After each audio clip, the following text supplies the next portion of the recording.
Hello అండి అందరికీ. ఇవాల్టి వీడియోలో మనకు వీఆర్కే డైట్లో కొబ్బరి నూనె తాగాలని చెప్తారు కదా. సో కొబ్బరి నూనె డైరెక్ట్గా తాగినట్టయితే మనకి హెల్త్కి కొంచెం నెగిటివ్ ఎఫెక్ట్ కూడా ఉండే ఛాన్సెస్ ఉంటాయి.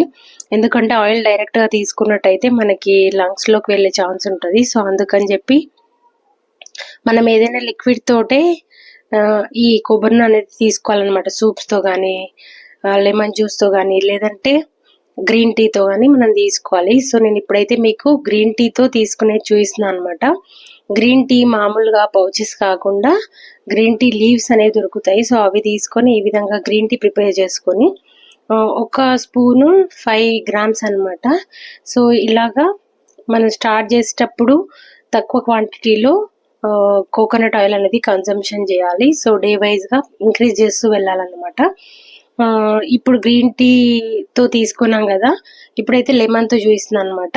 ఈ విధంగా వాటర్ని కాస్త హీట్ చేసుకొని ఒక లెమన్ని మనం స్క్వీజ్ చేసుకొని ఈ వాటర్ని గ్లాసెస్లో పోసిన తర్వాత 5 గ్రామ్స్ అంటే ఒక్కొక్క టీ స్పూను కోకోనట్ ఆయిల్ని యాడ్ చేస్తున్నాను.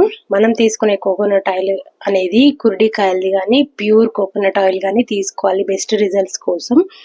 సో దీన్ని 5 గ్రామ్స్ యాడ్ చేసిన తర్వాత ఒక లెమన్ స్క్వీజ్ చేశాను కదా, సో ఆ లెమన్ని గింజలు లేకుండా తీసేసుకుని ఈ విధంగా 2 గ్లాసెస్లో పోర్ చేసుకోవాలన్నమాట.